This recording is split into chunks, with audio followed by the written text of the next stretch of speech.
Salut camarades! Je vous conseille vivement d'aller voir ou revoir la vidéo sur la contextualisation de la piraterie au XVIe siècle, puisque celle-ci en est la suite. À moins que ça vous dérange pas de rien biter.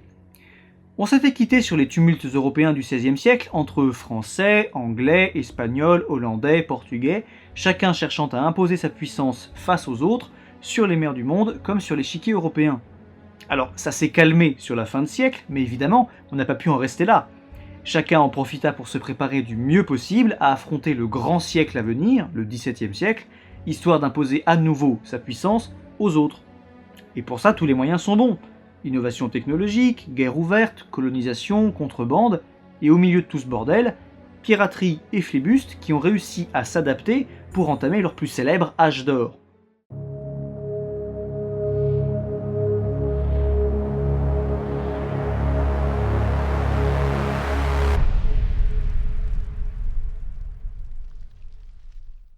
Chacun va donc en effet mettre à profit cette fin de siècle pacifique pour s'améliorer et se réorganiser. On commence par exemple à augmenter la puissance de feu des bâtiments, à perfectionner l'appareil juridique maritime et l'encadrement légal de la course, à construire de plus en plus de navires mieux adaptés aux combats en mer et aux longs voyages, histoire de mettre en place d'importantes flottes militaires permanentes, etc. Prenez par exemple le Vasa. Conçu en Suède en 1626-1628 pour être l'un des plus gros navires de guerre de l'époque, il a lamentablement coulé comme un énorme étron, bon, quoi qu'un étron flotte, me direz-vous, et avec raison encore, à la première bourrasque, à 120 mètres de la rive, pendant son inauguration, devant des milliers de personnes, dont des ambassadeurs étrangers. Parce qu'il était trop lourd. Bah oui, les progrès techniques, ça vient pas comme ça, faut savoir se casser la gueule aussi. Enfin, bizarrement, après ça, on n'a pas tellement vu la Suède parmi les grosses puissances coloniales de l'époque. Allez savoir pourquoi. Malgré ce genre d'incident, des flottes permanentes se développent. Et on préfère ces flottes en temps de guerre aux simples flibustiers et corsaires qui sont beaucoup trop bordéliques. De la même manière, si jusqu'ici les simples navires marchands fournissaient une bonne partie des navires flibustiers, eh bien ils sont de plus en plus exclus des objectifs de guerre. C'est donc toute la logique de course connue jusque-là qui change. Les flibustiers par exemple. Jusqu'ici en roue libre, ils vont devoir mieux s'organiser pour survivre, puisque la paix non seulement freine leur activité, mais surtout veut leur disparition. Il n'est pas tellement de bon ton, quand tout le monde est en paix, d'avoir au beau milieu de tout ça des espèces de tarés qui n'en font qu'à leur tête et qui très souvent frôlent la piraterie. Du coup ceux-là, ils vont devoir se faire de plus en plus discrets, de plus en plus audacieux, aller de plus en plus loin, prendre des commissions étrangères, avoir des bases secrètes, des contacts sûrs pour écouler le butin, etc. Alors, c'était déjà le cas avant, mais ça va en s'accentuant. Mais le plus important de tous ces changements, c'est que ces traités qu'on a vus la dernière fois vont ouvrir la colonisation aux autres nations, permettant enfin de donner à la flibuste des bases locales. Alors effectivement, il y a déjà des embryons de colonies depuis le début du XVIe siècle, mais on va pouvoir enfin officialiser et développer de plus en plus les choses.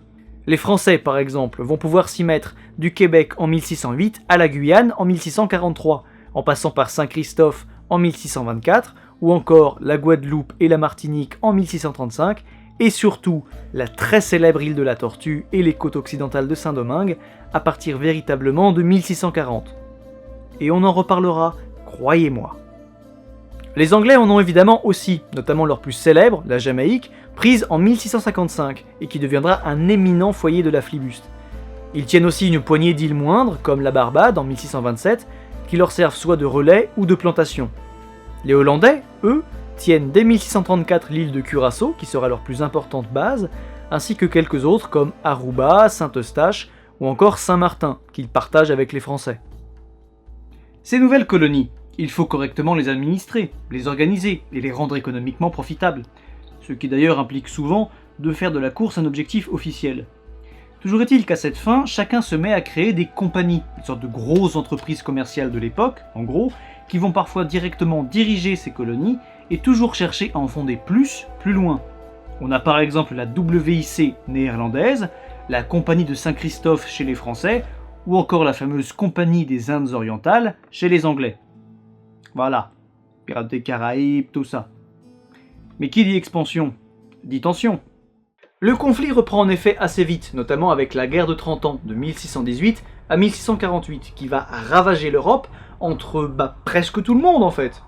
Pour ce qui nous intéresse, la paix cesse entre Espagne et Provinces-Unies dès 1621, entre Espagne et Angleterre dès 1624 et entre Espagne et France dès 1630. Chacun va donc pouvoir tester sur la gueule du voisin toutes les petites innovations qu'il bosse chez lui depuis 30 piges. Et vas-y qu'on s'envoie nos flottes sur la gueule, comme les Anglais qui vont pas mal massacrer aux Antilles dans les années 1640-1650, et vas-y qu'on va s'affronter de plus en plus loin, souvent avec l'aide des compagnies, comme les Hollandais avec l'appui de leur WIC, et vas-y qu'on prend des commissions pour marchander comme pour faire la course, etc. Ce savant mélange d'innovation, de changement, de retour en guerre, de colonies, va enfin pouvoir aboutir à la grosse flibuste telle qu'on se l'imagine, avec des noms de flibustiers célèbres, des lieux emblématiques, des opérations légendaires, etc. Le spécialiste Jean-Pierre Amoraux va même jusqu'à faire commencer véritablement à ce moment-là la flibuste française aux Antilles, bien qu'encore modeste, en 1627. 1627, c'est le retour aux Antilles de Belin d'Esnambuc, flibustier français créateur de la Compagnie de Saint-Christophe, avec l'appui de Richelieu et des commissions plein les poches. Alors quand je dis commission, je ne sous-entends pas qu'il a fait des emplettes en Europe. Je veux dire qu'il a des lettres de marque plein les poches.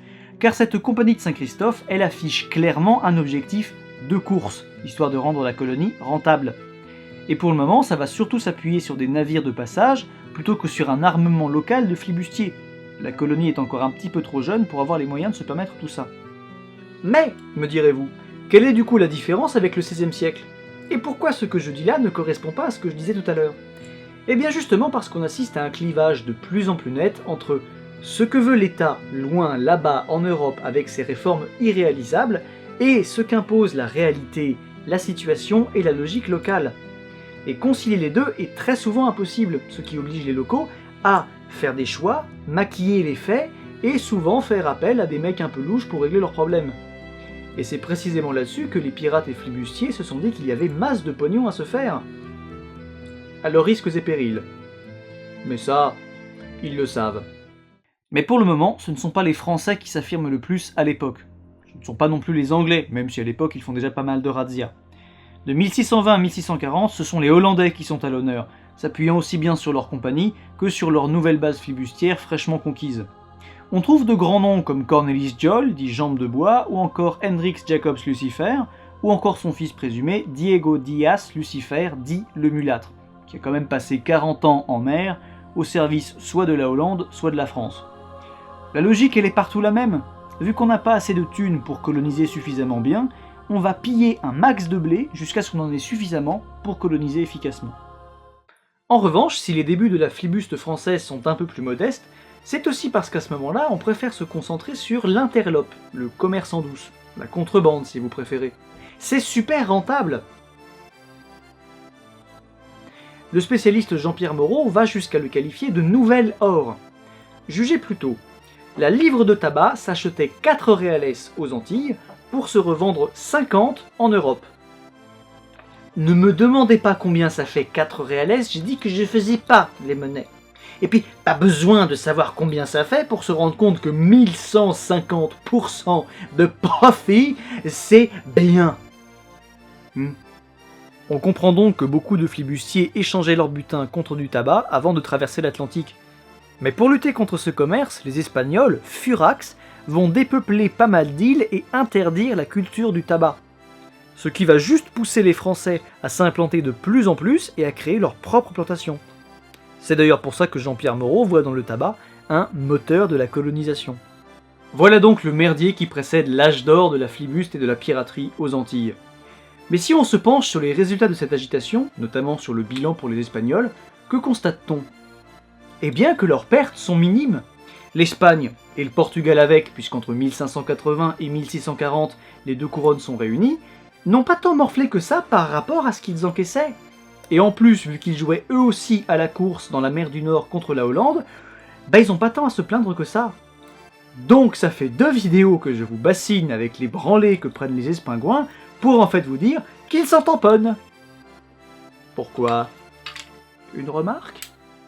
Mais du coup, quel bilan pour ces pays européens? Eh bien, s'ils investissent énormément, ils ne récupèrent pas toujours autant de pognon qu'ils pourraient l'espérer. À court terme, la flibuste est très souvent un désastre économique, au bilan humain très lourd, mais au bilan politique intéressant. Chaque succès, quel qu'en soit le prix, renforce toujours le prestige du vainqueur. Mais c'est à long terme que ça devient intéressant. Chacun s'est retrouvé à pousser ses pions de plus en plus loin de l'échiquier européen lui-même, que ce soit en Afrique, en Amérique, en Asie, etc., commençant à développer un embryon plus ou moins gros d'empire colonial, découvrant et commercialisant des ressources excessivement lucratives comme le sucre et le tabac, etc. Donc on finit toujours par se rattraper. Et dans tout ça, nos amis les flibustiers et les pirates ont su évoluer pour ne pas disparaître, mais aussi pour se rendre indispensables, frappant là où les flottes de guerre ne pouvaient aller, se louant au pays le plus offrant et qui avait besoin de services discrets ou aux compagnies toujours avides de profit, pratiquant la corso-piraterie contre des pays alliés pour le plus grand plaisir de leurs souverains, etc. Tandis que d'autres, plus pirates qu'autre chose, se sont juste adaptés pour s'en mettre plein les fouilles. Et c'est ainsi qu'ils sont entrés dans la période qui les a rendus célèbres et qui a fait d'eux les légendes excessivement fantasmées, romancées, vues et revues qu'on connaît tous. Maintenant que vous avez toutes les clés pour bien biter la suite, si d'ailleurs vous en manquez, n'hésitez pas, demandez-moi, on va pouvoir enfin commencer à parler flibustiers et pirates célèbres. Et on ferait un tour la prochaine fois par l'île de la Tortue que ça m'étonnerait pas. Merci d'être resté jusqu'au bout, j'espère que cette vidéo vous a plu. N'hésitez pas à en parler autour de vous et surtout n'hésitez pas à venir discuter dans les commentaires et sur les réseaux sociaux, les liens sont dans la description. C'est toujours un plaisir, j'y fais de belles rencontres, j'apprends des choses, j'espère que vous aussi, donc n'hésitez pas une seconde, ce sera toujours l'éclate. Un grand merci aux tipeurs, vous êtes les meilleurs, donc cette fois-ci j'ai aussi acheté des bouquins sur la piraterie et un peu des costumes. Attention, mon décor se... Ouah, mon costume se casse la gueule. Mon décor est mort, c'est pas grave. Mon décor est mort, bon.